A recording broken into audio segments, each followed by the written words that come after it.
On the night Adamma's voice shattered the air with a chilling scream, the village of Obodoukwu fell into a hushed dread.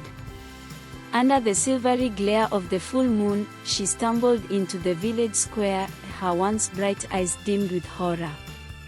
Her arms were riddled with festering wounds, as if the spirits themselves had carved their fury into her flesh. The women gasped, clutching their children tighter, while the men whispered among themselves, none daring to approach her. Adamma, the most notorious young woman in Obodoukwu, had finally met a force far greater than her indomitable will, the wrath of the gods. Adamma had always been a paradox of charm and mischief. Her beauty was unparalleled, skin that glistened like the morning dew on plantain leaves, eyes that sparkled like fireflies in the dark, and a voice that could weave spells of laughter and longing. Yet, beneath this enchanting exterior lay a spirit as wild as the harmattan winds. From an early age, Adamma had mastered the art of stirring trouble. She was the child who hid elders' walking sticks during village meetings, the young woman who whispered scandalous tales just to see how far they'd travel. Adamma wasn't feared for her strength or wisdom but for her sheer audacity. No one, not even the chief priest, was safe from her mischief. It all began on the eve of the Yam festival. The village was abuzz with preparations, women pounding yam, men setting up the masquerade arena, and children rehearsing their roles in the grand parade. Adamma, bored by the monotony of the festivities, sat under the old baobab tree with her closest friends, Amara and Ezin. Adamma, Amara whispered, her eyes darting around to ensure no elder was within earshot, have you heard about the golden calabash in the shrine? They say it's filled with treasures collected by the gods themselves. Ezin giggled nervously. You shouldn't speak of such things, Amara. The chief priest guards the shrine day and night. They say anyone who dares to enter uninvited will face the god's wrath. Adamma's eyes gleamed with mischief. Wrath, you say? She smirked. If the gods are so powerful, why do they need a human to guard their treasures? Adamma, don't even think about it. Ezin hissed. It's one thing to mock the elders, but stealing from the shrine, that's madness. But madness was the only language Adamma truly understood. That night, while the village celebrated, she slipped away under the cover of darkness. Armed with nothing but a small knife and her boundless audacity, she approached the shrine. The shrine stood at the edge of the forest, its sacred boundaries marked by a ring of white chalk and cowrie shells. Inside it, the air was thick with incense's scent and unseen spirits' whispers. At the center of the shrine, illuminated by flickering oil lamps, sat the golden calabash.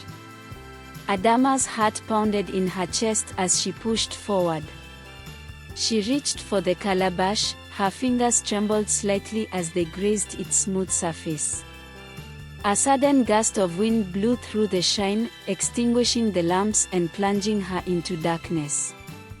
Adamma froze, but when no further sign of danger appeared, she snatched the calabash and fled. Unbeknownst to her, the faint red glow began to emanate from it as she ran. The first sign of trouble came that morning. Adamma had hidden the calabash under her mat, intending to open it later when no one was around. But when she woke up, she found her mat soaked in blood. Terrified, she lifted it to find that calabash glowing ominously. Panicking, she ran to her friends. They gasped in horror when they saw her arms covered in angry red welts oozing a foul-smelling liquid. The once beautiful Adamma was now a grotesque shadow of herself. News of her condition spread like wildfire throughout Obodoukwu. When Chief Priest Ikam arrived at her home and took one look at her disfigured arms and pale face, he declared solemnly, "You have offended the gods." The calabash you stole is no mere treasure, it is a vessel belonging to Allah, our Earth Mother.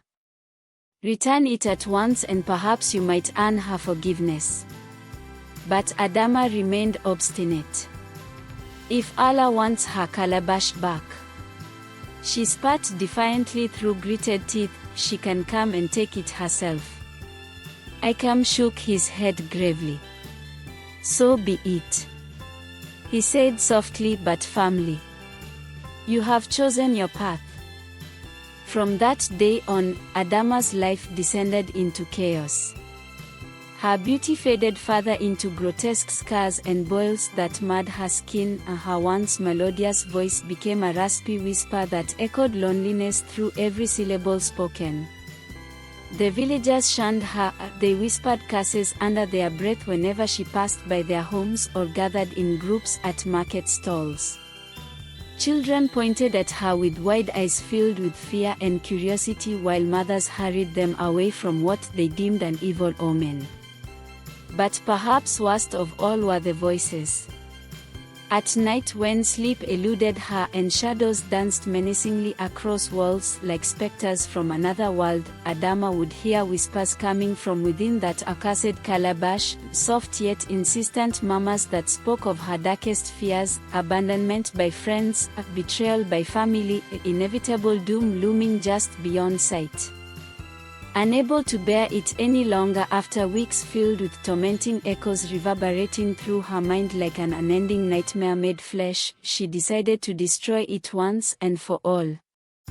She took it down to River Obodoukwu under cover of darkness, intending to drown it there where no one would ever find it again, but as soon as that cursed vessel touched water's surface, the river turned blood red. Fish floated lifelessly atop its murky depths while birds screeched overhead in panic. Terrified beyond belief at what she had unleashed upon nature itself, Adamma tried burying it deep within forest soil, but each time she attempted this act of defiance against fate, the earth spat it back out like some monstrous creature refusing captivity. No matter what she did, the calabash always returned to haunt her existence, the whispers growing louder each time until they became an unbearable cacophony echoing through every corner of consciousness. As weeks turned into months filled with despair, Adamma grew weaker day by day, her once proud spirit broken under weighty burdens too heavy for even gods themselves. Her arrogance replaced by desperate humility as hunger gnawed at her hollowed cheeks while loneliness festered deep within her heart's core like an unhealed wound refusing closure. Finally, after endless nights spent wrestling demons both within and without, she went crawling back to Chief Priest Ikam, falling upon her knees before him pleading for mercy. Please, she begged, tears streaming down scarred her cheeks like rivers overflowing banks after torrential rains. Tell me what I must do to appease these vengeful gods. Moved by sight before him, the priest consulted ancient oracle whose voice carried wisdom passed down through generations long forgotten. Adamma must undertake journey unto sacred mountain, offering herself a servant unto Allah. Only through complete submission shall forgiveness be granted. Determined yet terrified, Adamma set forth upon perilous journey fraught with dangers lurking around every bend, wild animals prowled shadows waiting for unsuspecting prey while treacherous paths wound deeper into unforgiving wilderness threatening to swallow whole those who dared tread too far. Through it all, she persevered, driven not only by newfound humility but also fierce determination born from desperation. Each step taken felt heavier than last, yet somehow she propelled forward, fueled by desire for redemption, a chance at reclaiming lost dignity, amidst chaos wrought upon life once vibrant, now reduced to ashes scattered across barren landscape. As days turned into weeks, the whispers grew louder, still echoing warnings about impending doom awaiting should she fail journey's end. Yet despite fear gnawing relentlessly at sanity's edges, Adamma pressed onward, carrying heavy burden atop head like sacrificial offering meant to appease wrathful deities demanding tribute long overdue. When finally reaching Sacred Mountain's peak, exhaustion overtook her body, collapsing onto altar dedicated to Allah, Great Earth Mother. Tears streamed down her face, mixing that beneath. Kneeling form, the humble offering before divine presence, Great Mother, she cried out, her voice cracking under strain, emotion raw and unfiltered.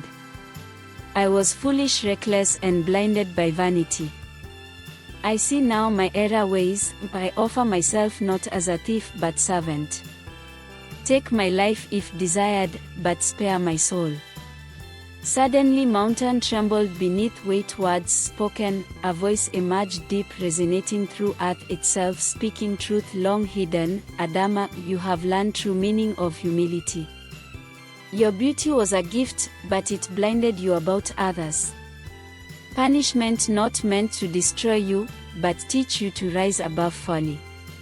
When Adamma finally returned home to Obodoukwu, she was unrecognizable, not because her appearance remained scarred, but because the demeanor that radiated warmth and kindness, previously absent from her heart once consumed by selfishness. Villagers moved deeply and touched by her transformation welcomed her back with open arms. Despite lingering scars etched upon her skin, forever marking journey taken toward redemption sought after so desperately. And though those marks never faded, they became symbols of resilience, strength forged through trials faced, bravely head held high against odds stacked heavily against success.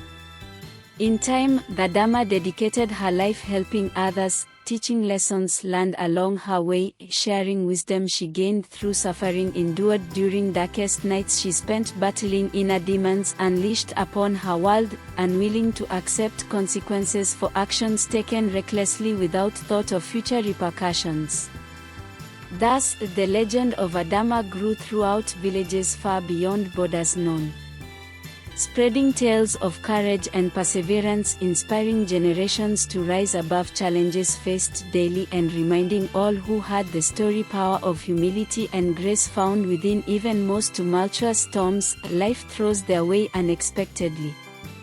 Did you enjoy the tale? I hope so. Please like and share the video, drop your comment down below, and don't forget to subscribe to the channel. Turn on the notification bell for more enchanting tales like this one. Thanks for watching and see you on the next.